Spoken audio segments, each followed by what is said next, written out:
It's Thursday, the 27th of June, 2024. It's time for your favorite show, Up Late with Sia Marshall. And the show begins right now.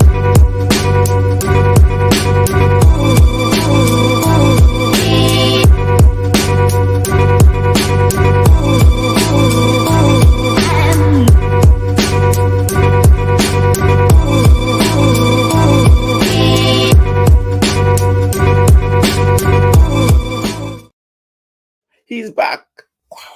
That intro is just, I don't know. He's back. And I am back for another Thursday. This edition of your favorite program, your favorite Thursday night program, Up Late with Sion Marshall. I'm your host, Sion Marshall. Let me welcome all of you who've tuned in wherever you are. Thank you so much for making this program your favorite. And I must say that we've been getting a lot of support. And so I cannot thank you enough for the level of support that you've given this show every Thursday night. Now, let me give you some facts.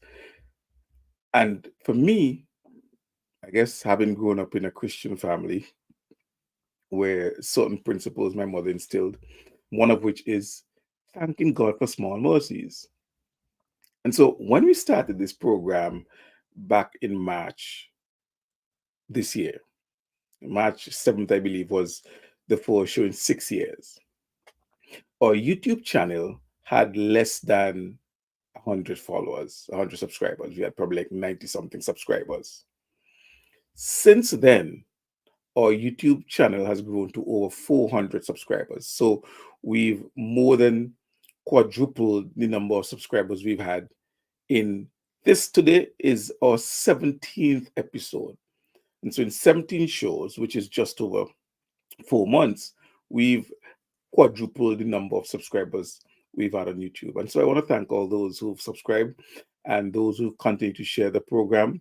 I want to thank you very much. Now, having said that, let me give you some time to share the program, as I'm going to do now. So let me go and share the program. Where am I now? Yes. Upload to Sion Marshall. Where are we? I'm going to share it now, and I'm going to ask you to do the same thing. It's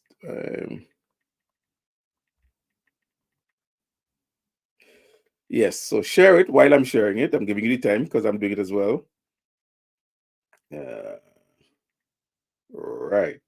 And so I've shared. At least one person I've shared has shared, and that's me. So let's hope that you'll follow suit as well.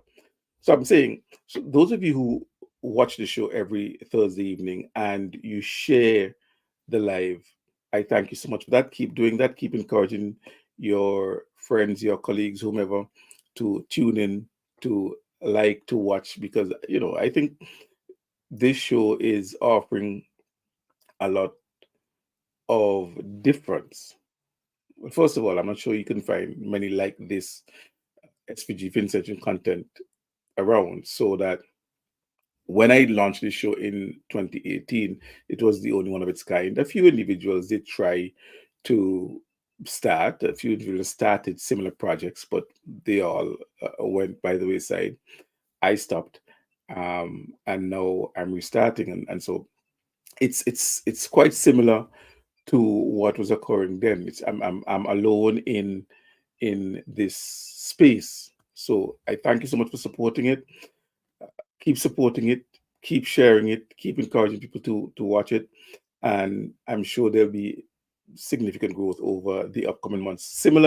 We've seen similar growth as well on our Facebook page. I think we went from just under 1,200 followers on Facebook to an excess of 1,500 followers on Facebook. So there has been growth over the last 3 or 4 months. Well, March, April, May, June. So it's not quite 4 months yet, but next week will be 4 months since we've been back on the air. And so that is significant growth, and I want to thank you for that. I would continue to promote the program. Now, here's the thing. When I started back in 2018, we only managed to do, I think, 15 or 16 shows back then. So already this time around, we've surpassed the number of shows that we've been able to do, that we were able to do back in 2018. So suggestion that we are in this for the long haul. And as long as I'm given the breath and the life and the health, I'm going to keep bringing this program to you. And like I said, I'm thanking God for small mercies, the level of growth that I've seen both on YouTube and on Facebook. I am appreciative for that. We continue to work together to expand this show, expand the following and the subscriptions on the various platforms, and hopefully more and more individuals would be able to enjoy the content that we share every single week. So thank you so much for tuning in. Thank you so much for logging in. This evening, it's just me. I don't have a special guest. I am here. We're going to be chatting about a number of things. We're going to be reflecting on a number of things that happened in St. Vincent and the Grenadines over the last week, putting it into context and having a proper discussion. As always, the comments are there, the comment section is there. You can drop your comments, ask your questions, and I will try as much as possible, even during our discussion and here to acknowledge you and your comments as you make them. So I see Gemma is on, my family, my sister. Let me say good night to Gemma over there in Montreal, Canada. Now, that is the other thing. Now, remember we launched that what I thought was an exciting opportunity to win a few weeks ago, and for some strange reason, I didn't get any uptake, any uptake. Like, seems nobody wants to win the mug. Now, I was thinking over the week, right, as I take a sip,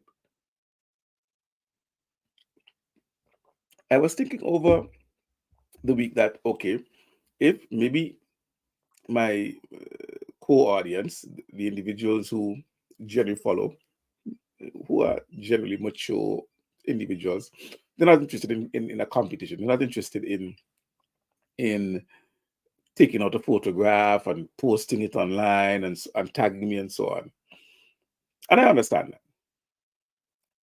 So tonight, I think I'm going to give away one, and next week I'll probably give away another one. And the way this will work is during the course of the program, I'll ask a question, and the individual who responds first in the comments with the response would be with the correct response, sorry, would be the one to get that win that cup, right? Wherever you are. All right. So if you stay tuned tonight, I'll ask the question, and when I do, we would you answer the question, and you answer it correctly by entering the answer in the comment section. And once you do that, you can win the mug, since not many individuals want to get involved in the competition. Now, Gemma said that she took a photograph. Two things. One, Gemma, your sister. So the only how you're going to get a cup is if you borrow mine, right? You borrow mine, you use it because you're my sister, your family, full stop. But also, unfortunately, you send the cup you sent the photographs as a message. The instructions were clear. You were supposed to post it on your timeline and tag us. You didn't do that. So you didn't follow the instructions either. Right. So you blanked out on uh, two areas. All right. So that's it for the competition aspect of it. As I said, sometime over the course of this evening, I am going to ask a question, and if you comment correctly in the comments, you can win that mug. So I'll give away two, as I promised, one this week and one next week. All right. Now, what I would do, what I would do, I would give you some time to think about it and maybe even go back and look at because you might have to go back and look at the uh, the episode. Some individuals have seen all of them, some have seen some. So you may need to go back and refresh. So I'll ask the question and give you enough time to research, and the first person to respond will win that mug. All right. All right. So let's get into it. ICC T20 Cricket World Cup. What a show. What a show put on by St. Vincent and the Grenadines. There was a lot of discussion during the build-up of the competition, the event. And a lot of that discussion centered around the investment of the government in the upgrading of the Annisvale Stadium to make it ready to host the competition. Now, those of you who remember Annisvale, we have a very picturesque ground, one of the most picturesque in the world, but the facilities there had not moved forward, advanced with in line with most of the other grounds in the region, or some of the other grounds in the region, some of the newer grounds in the region, and grounds across the globe. We still had the physical scoreboard where individuals had to put these metal cubes on. I remember Nixon McLean making a joke when he was on the show, talking about the length of the name of a player a couple of years ago, and that the player walked in and was out before the individuals at the scoreboard was able to find all of the pieces, all of the letters necessary to put the individual's very full long name up on the scoreboard. So we didn't have an electronic scoreboard. It wasn't lighted as well. It didn't have floodlights. So it couldn't host matches in the night. That, of course, would affect not just cricket, but also football, where a lot of football happens at night. All football had to start. If you remember, if you paid attention, you will recognize that whenever St. Vincent and the Grenadines was involved in international competitions, football, the matches started very early, 2, 3 o'clock. Of course, that could have been in line with time zone issues, but also we couldn't facilitate a match much later because it got dark. So you had those two primary issues: no electronic scoreboard, no floodlights to accommodate matches during the night, and other minor issues that I think impacted the quality of the ground to be able to and its ability to host uh, global competitions. You had to have a certain standard. You had to meet a certain standard. Yes. Now, the government then decided to spend about 30 million EC dollars to upgrade Annisvale, putting in six lights, six poles with floodlights, putting in electronic scoreboards that would be necessary for things like replay and you know the third umpire and so forth, all of those things. And there was so much discussions about it. A lot of it political, partisanly so. And there were discussions about whether or not that money would have been better spent, on something else, and the medication in the hospital, and a lot of discussions that really were not intended to enhance information or public perception, but really to see how much individuals could create political talking points. The truth is, we need the upgrades. We need Annisfield to be able to accommodate these types of competitions. And so, ordinarily, one would welcome this kind of investment. Unfortunately, in St. Vincent and Grenadines, things are seen from the standpoint of who's doing it, and more specifically, who's doing it and what type of credit they would get if they do it, and how that would affect politically. That's the mindset, and it's really unfortunate.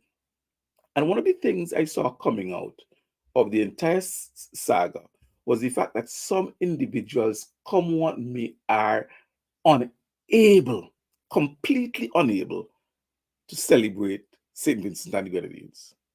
Completely unable to celebrate St. Vincent and the Grenadines. And simply because of partisan politics. This is something that should have been seen in the light of, wow, St. Vincent and the Grenadines is really moving forward. Instead, a lot of the discussion degenerated to Ralph this and government that and Ralph that and Ralph that, which to me showed the narrow mindedness of some and their inability to put country first. Because they were just unable or incapable of saying this is going to be good for St. Vincent and Grenadines.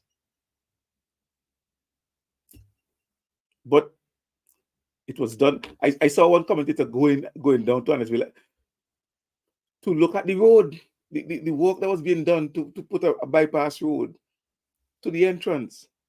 I mean, come on. I have been exposed to constructions across the world, construction projects across the world, and generally speaking, they run over.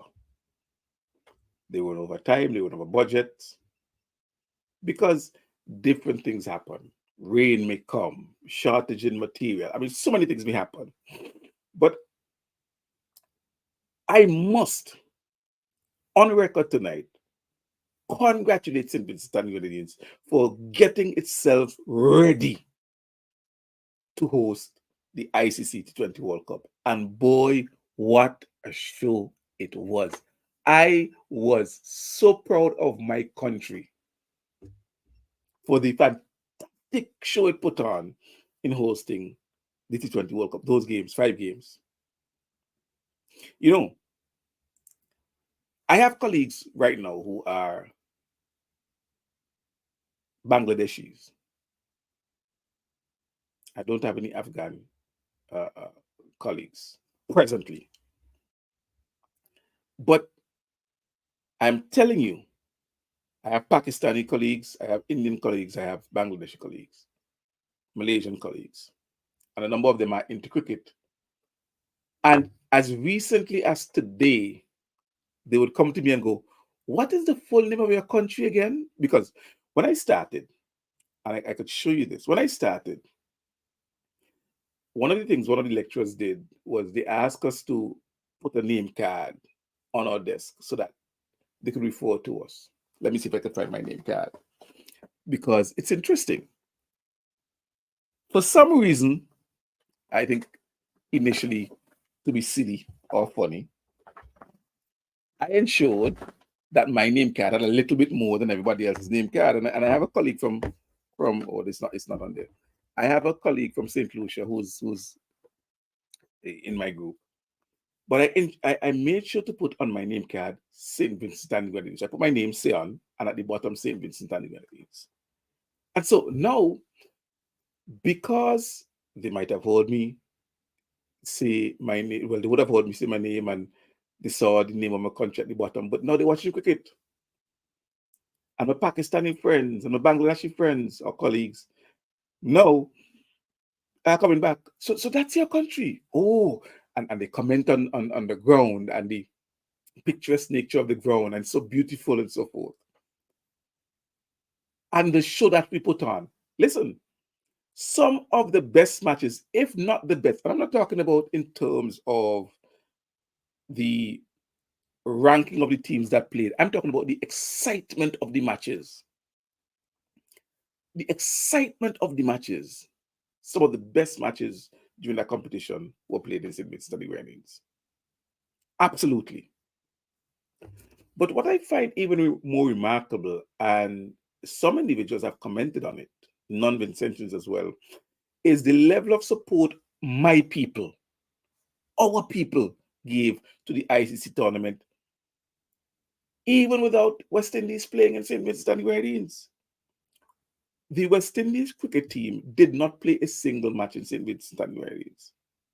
But we had fantastic attendance at those games, especially the Super 8 games. As a matter of fact, the game between Afghanistan and I really talk about Afghanistan because I was so disappointed. But anyway, the game between Afghanistan and Bangladesh, which was on a Monday night, was so well attended. I was surprised, but I was pleased. I was pleasantly surprised with the level of support and attendance my country gave to that match. I was a bit worried that, maybe because it was West Indies and our people, our stars, that there may not be that support. And I remember uh, commentator Jomo Thomas making that point in one of his columns that I refer to on the program that, we're hosting Bangladesh.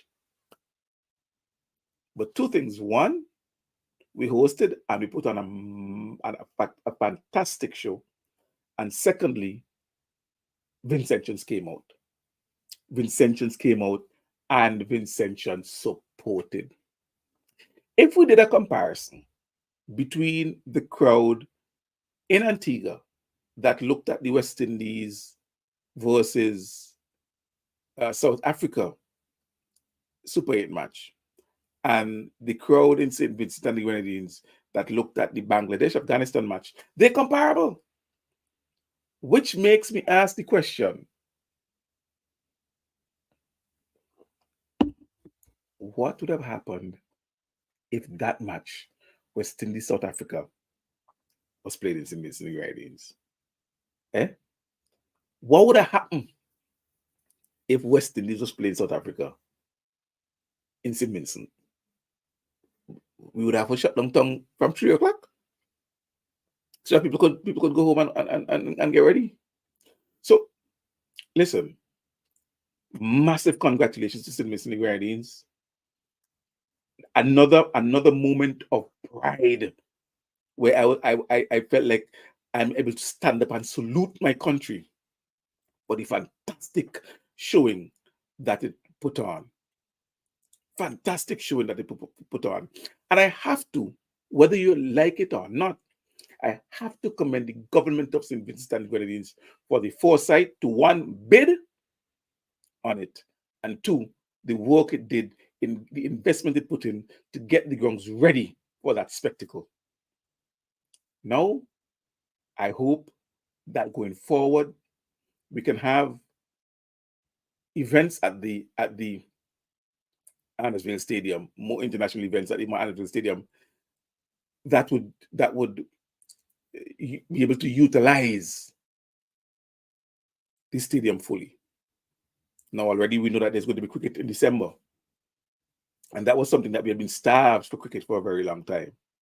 And you hear him talk about possible CPEA matches in St. Vincent and the Grenadines. So things will happen. And without doubt, these things are made possible because of investments by the government that stem from the policy of the government, which shows the thinking, the foresight of the government in investing in our country and in our people as we transition and move forward and develop and grow St. Vincent and the Grenadines. So those who are unable to say congrats St. Vincent and the Grenadines, that's a matter for you. But those of us who recognize the importance of these investments and who understand the role these things play in the overall sustainable development trajectory of St. Vincent and the Grenadines need to stand up and say, congratulations. It is unfortunate, and I see it all the time. And some individuals may object to it being said. But if we're honest, we would admit that too much of what happens is based on absolute hatred for individuals, specifically the Prime Minister and anyone who supports him. And we have to get beyond that point, because the hatred ain't doing nothing for the hater. Unfortunately, it's doing nothing, all right, let me speak properly, nothing to the hated.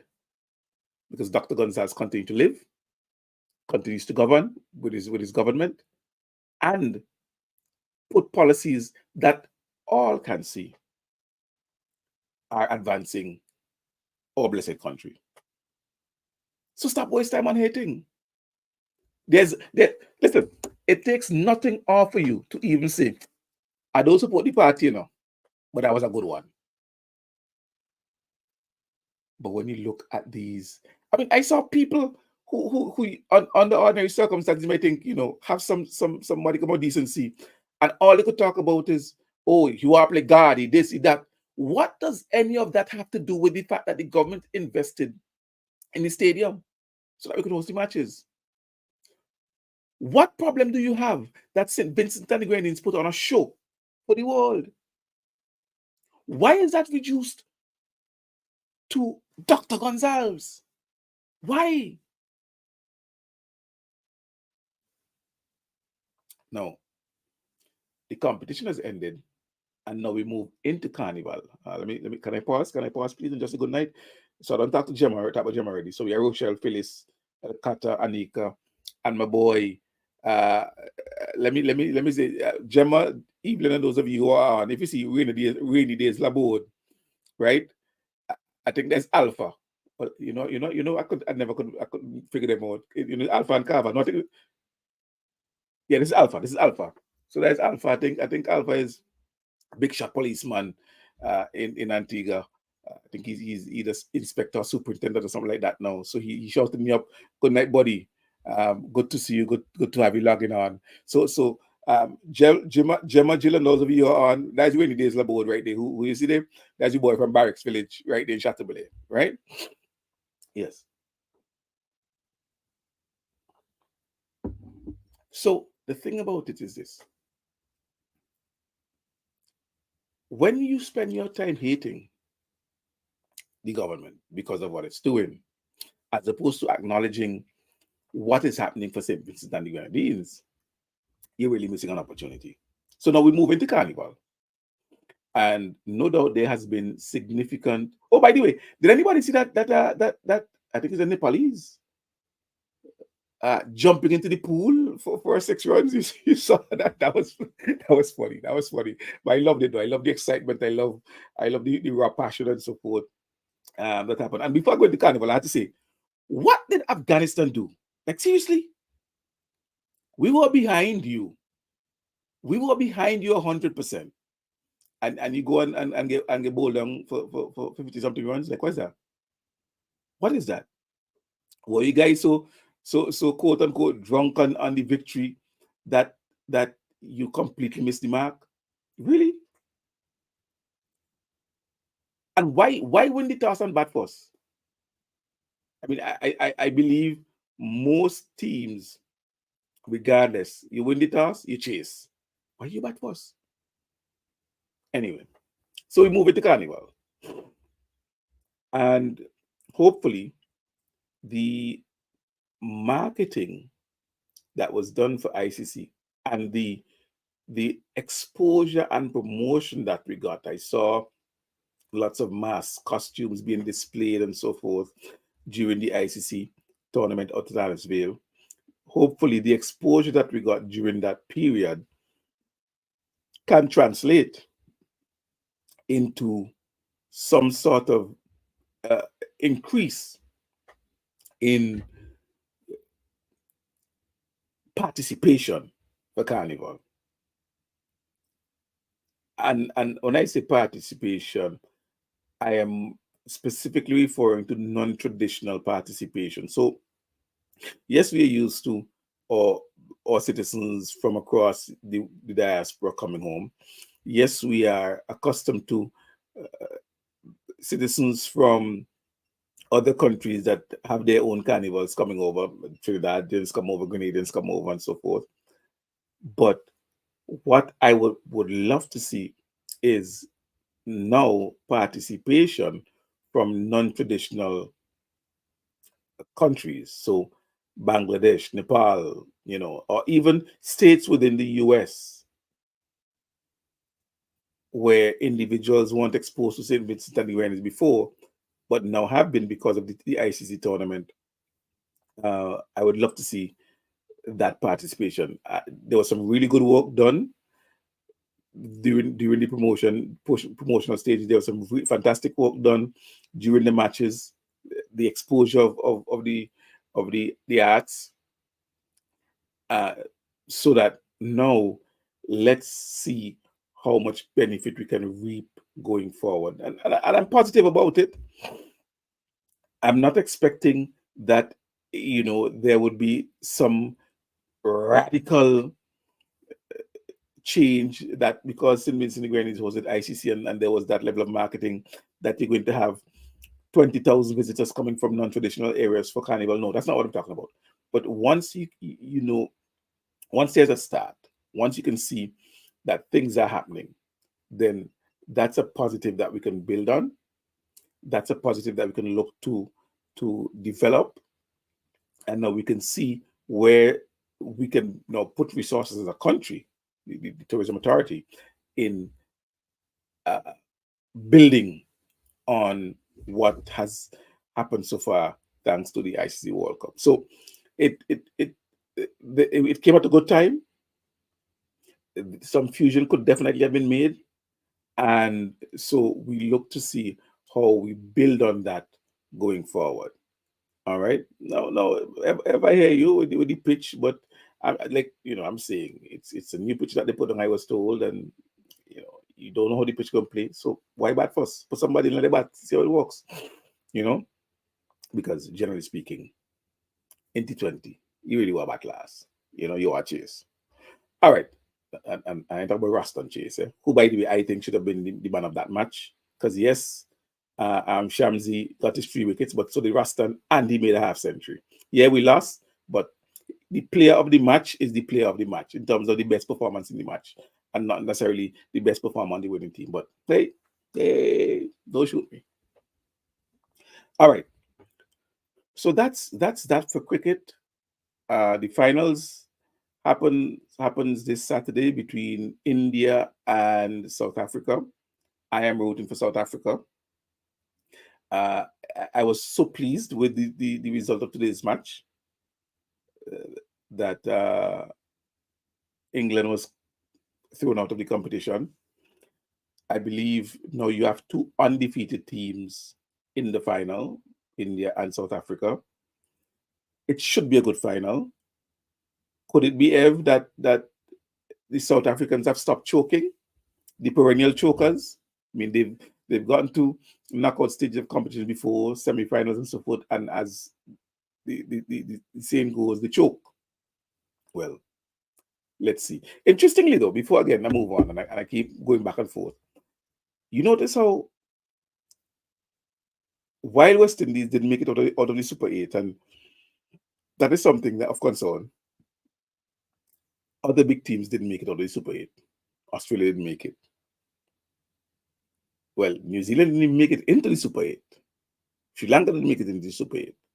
So I think we can look at it as saying there's good competition coming through, so that the traditional big teams need to now look at some of the quote unquote smaller teams and their growth and development in cricket, which is, I think, a good thing for the sport. Yeah. All right. Now, last week, Friday, the results of the CPEA, the Caribbean Primary Exit Assessment, or what was previously referred to as common entrance. Well, let me not say previously referred to, because common entrance was a localized examination. The results were announced, and based on statistics, there was a slight increase in the performance of our students at the primary school level. Congratulations to all of the students. Congratulations to all of the students who passed, who satisfied the requirements for a pass. But even so, congratulations to all of the students who will be going to secondary school come September.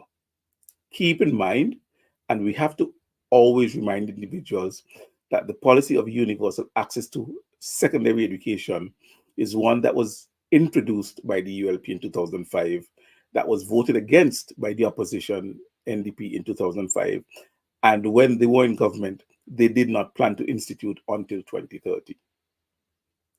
Today, the 27th of June, 2024, had the New Democratic Party been in office, we would not have had universal access to secondary education, because their stated plan was to, quote unquote, revisit the recommendation in 2030. Now, I was a bit generous in saying that it wouldn't have happened until 2030, when in reality, what I should have said was the consideration of implementation would have occurred in the next 6 years. At which point it could have been decided, okay, St. Vincent and the Grenadines is ready for the implementation of universal access to secondary education, or it could have been decided contrary, that St. Vincent and the Grenadines is not ready for universal access to secondary education, and hence it was delayed, could be delayed for another 5 or 10 years. But like with the airport, like with the Rabaka Bridge, like with the Security Council, like with CELAC, like with the investments at Annesville, like with the proposed acute referral hospital, like with the uh, modern medical in Georgetown, and I can go on and discuss, like with the port that is being built, with what the same vision and foresight that we've seen with so many other things. That vision and foresight was very present in addressing the education situation in St. Vincent and the Grenadines. And so in 2005, universal access to secondary education was implemented 4 years after getting into office. Now, that means that no student would be left behind. No student is being denied an opportunity for a secondary education. And all the requirements needed to make that happen were put in place, including the construction of more schools and the addition of more spaces in existing schools. I think we need to appreciate the work that had to go in for universal access. You had to expand existing schools to accommodate more students. And you had to build more schools as well. And we see that being done, bigger schools, more schools. So Friday's results show that there continues to be constant improvements in the primary school and primary education in St. Vincent and the Grenadines, and our students are doing well. Now, I saw a post by my good friend that I would just like to mention, and I wouldn't have much discussion on it tonight, but it talked about the drop off or the discrepancy between the results at primary level and the results at secondary level. Or secondary or primary education system is sound, it's solid.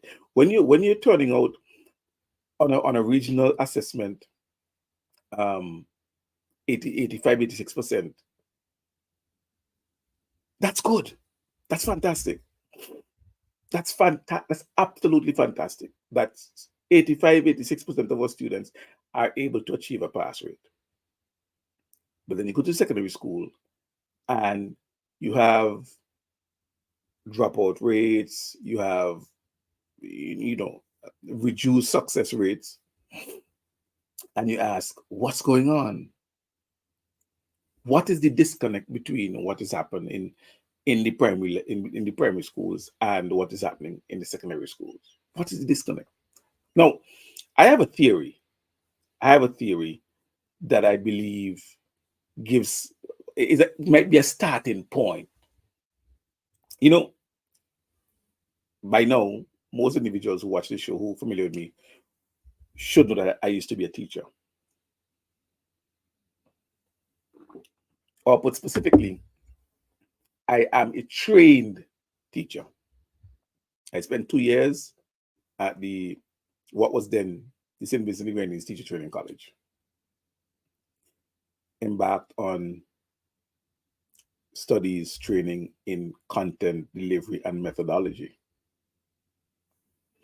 And maybe, just maybe, the Ministry of Education and the government needs to consider specific teacher training for secondary school teachers. Because, you look at the records, and there is a very high percentage of university graduates in the secondary school. there's also a very high percentage of university graduates in the primary school. But here's the difference: primary school to secondary school. And you may or may not agree with me, but think about this. In the primary school, chances are that the teachers who have university degrees are trained teachers. So the first thing happens is they've done their 2-year teacher training program and they're trained to teach. Subsequently, they go and they get a degree to expand their knowledge in terms of the content area. So they may do something in early childhood education, whatever area, something special in maybe reading and literacy, numeracy, and so forth. In the secondary school, it's not as, what's the word I want to use? I don't know if streamlined is the word. But what you have are individuals who may have gone to the community college, did their 2-year associate degree or CAPE or what have you. They may start to teach. They may not. Some may go straight to after university, come back. Some will teach for a little while, go to university and come back. And they come back with a degree. They come back with a degree in business, in science, in biology, in what have you. And they are placed in the secondary school, but they are not teachers. Their training over the 3 years in university was not about teaching the particular discipline, but rather just the training in the particular area, in the specific area, so that there may well be gaps in their ability to develop methodology or impart the content that they know. Just think about it for a second. Hear me out. Just hear me out for a second. So someone who went to the university and did a bachelor's in accounting has done a bachelor's in accounting, but they were not trained to teach accounting. They were not trained to teach biology. They were not trained to teach physics or chemistry. They were not trained to teach social studies or even English language. So maybe what the government, through the Ministry of Education, needs to look at is a bridging program between for graduates who are not trained teachers, to help them to develop that aspect of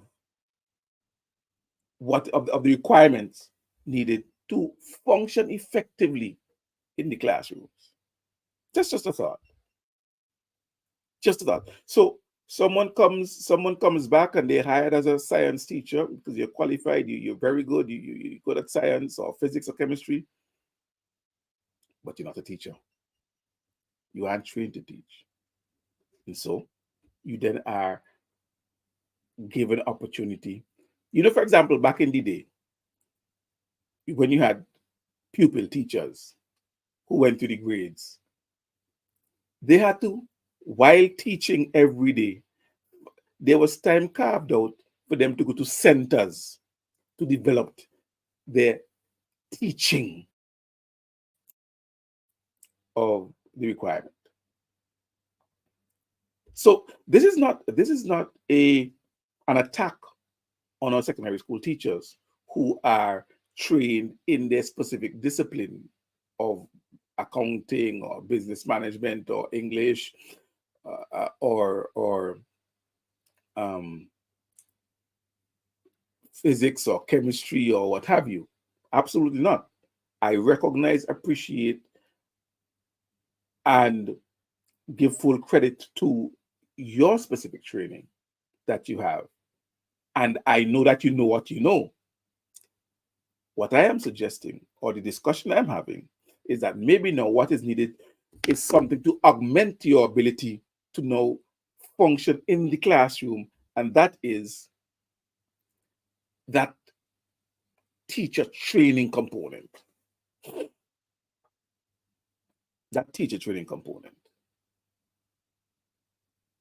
Nurses go to nursing school, but apart from doing the the theoretical work, they have to go into the hospital and do some practical work as part of their training.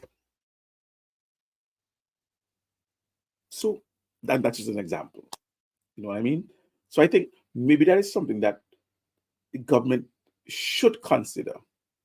And I think because what is happening is we recognize that because of universal access to secondary education, not all of the students who come in to the schools are ready to go from day one.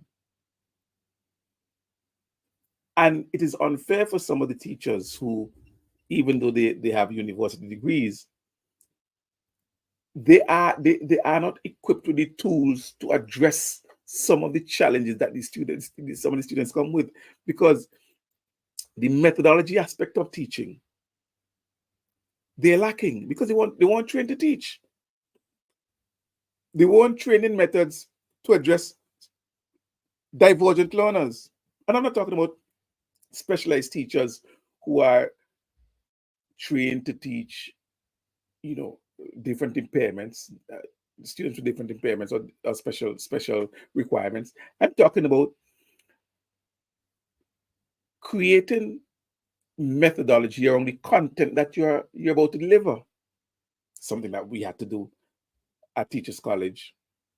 Of course, the younger they are, you would need more visual aids and more, different types of activities. And while you may not necessarily put visual aids of what do you call them now, charts and so on in your class because they're big, which is not necessarily true, but you still need to adapt your teaching style and methods to be relevant to the needs of your students. And some of this may not be the fault of the teachers, they just aren't equipped to deal with it. And so the students who are divergent learners, the students who are a bit slow, unfortunately, they're not accommodated because teachers aren't equipped to deal with that. They know what the content is, they give the content, they deliver the content, and their job is done. And it is not that they don't care, but unfortunately, it is the best they can do based on the tools that they have. So maybe, just maybe, the consideration needs to be given to augmenting the toolkit, the toolbox of secondary school teachers who have their university degree with some training, some specialist teacher training, so that they can be better at their jobs. And I don't think any teacher who's interested in the profession would reject the opportunity for specialist training in their vocation teaching. And I think something like that could go a very long way in improving some of the results, improving the teaching learning experience in our secondary schools. That's just a thought I had, because I found the post of my friend Osborne to be quite interesting. But it is something I've reflected on from time to time. I have children who've gone to primary and secondary school. And being a trained teacher, I have seen the difference in how things are done at both levels. And so what I'm saying tonight is based on my own lived experience, that there are gaps in the capacity of some teachers to deliver the content in a relevant, in an appropriate manner for all students. And it's not necessarily a fault of theirs. It's simply because they do not have that training. They have the degrees in their specific content area, but no training in the aspect of delivery. So that is something that maybe the government, through the Ministry of Education, can look into and see how best they can address that. All right. But congratulations to all of the students who wrote the CPEA and attained the pass mark. But more than that, I congratulate all of the students who will be transitioning to secondary school come September. It's a new journey in your career, and I want you to make the most of it. I see a number of schools are having graduations. I see the community college had its graduation. So we continue. The education revolution continues to turn out excellence in all areas, primary, secondary, and post secondary. Those students who put in the work, those parents who make the sacrifices, those teachers who go above and beyond. Congratulations to all of you, to all of the schools, and keep doing the work. But don't be afraid, and do not take my suggestion as an attack. Please, don't be afraid to recognize that there may well be gaps, and that these gaps can be addressed with specific training. You know, when I was a teacher, a part of professional development week involved training and workshops. And there were times as well where there would be staff activities, staff meetings where specific things would be addressed. I do not know if that still happens. I do not know if it happens in secondary schools, but the managers of those schools, the principals, the teachers, the whatever your title is, headmasters, headmistress, look at the capacity that you have, the capacity of the teachers that you have. See where some of those gaps are. A lot of the head teachers and principals are trained teachers, you know. They've gone to teachers college, so they know what I'm talking about. A lot of the head teachers are trained teachers, so they know what I'm talking about. And so they should be able to assess the specific needs and address them so as to ensure that your students are getting the best experience possible, and your teachers aren't left frustrated and discouraged because they feel that they're not given the tools. Listen, we could spend as much money as we were on whiteboards and electronic discs and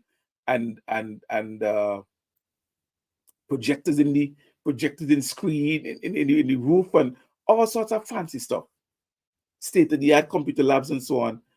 Unless we get the basics right, where teachers are given the tools through training specific to teaching.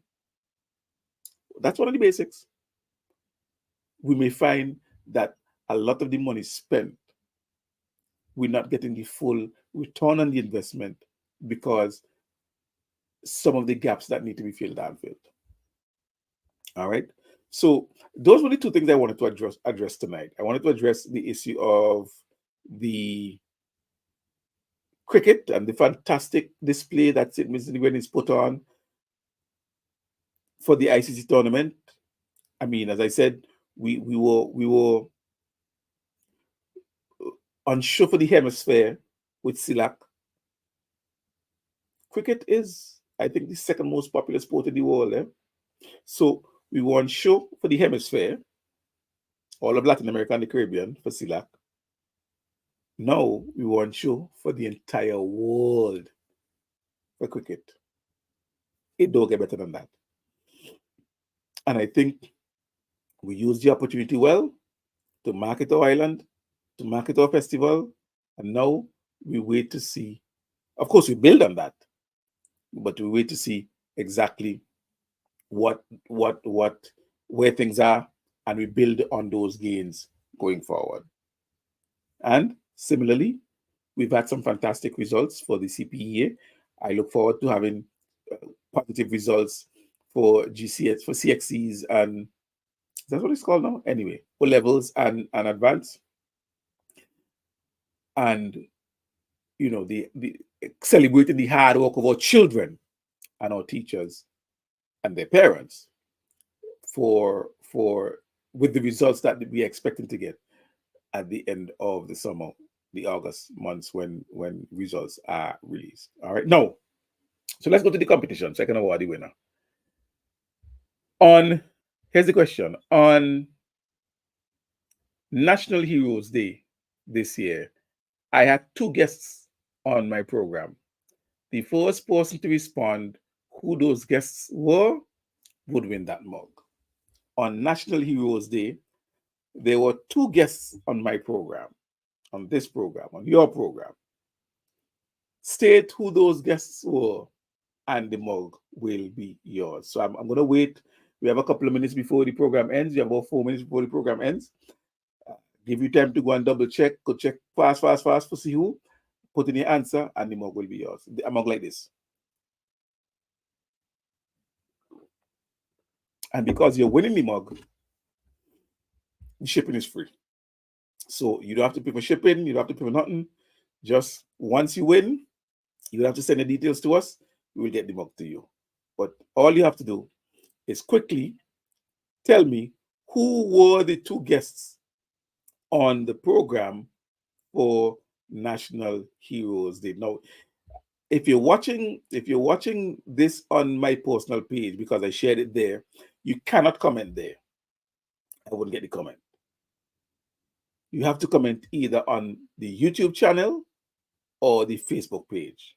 All right. You have to write your answer on either the YouTube channel. You have to be responding either on the YouTube channel or on the Facebook page. So please tell me who were the two guests on this program for the National Heroes Day edition.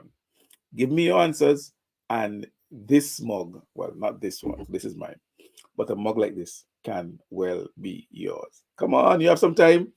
Not a whole lot, because we're going to end just now. But excuse me. Give me your answer, and the mug will be yours. I mean, unless of course you all want a mug, that's fine. If you all don't want the mug, then that's fine. No problem. So I'm waiting to see if anyone will respond to the question. Who were those two guests on the National Heroes Day? And that would have been my second show this time. We started March 7th. The next show was March 14th. Who were my guests? Two of them on National Heroes Day edition of Up Late with Sion Marshall. Give me the names, and the mug will be yours. I am waiting. You now have a minute and a half to respond. I'm double checking the time. Yes.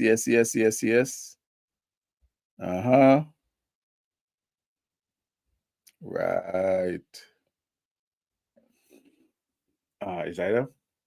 Is either nobody know, and nobody want the mug. I'm doing everything to give you a mug, and ain't nobody trying to get my mug. So it's all right. All right. Well, I guess even after the program ends, I would see if anybody comments afterwards. But the first person to do so would win the mug. All right. So this is where we've come to the end of episode number 17. Tonight's program, Uplift with Sion Marshall. Let me thank you so much for being a part of tonight's program. And I hope tonight's discussion, the topics that were discussed tonight, you found them enlightening and also a bit entertaining. Until next week, Thursday, when I am back with you with another edition of this program, Sion Marshall saying, have yourself a good Thursday evening. Bye.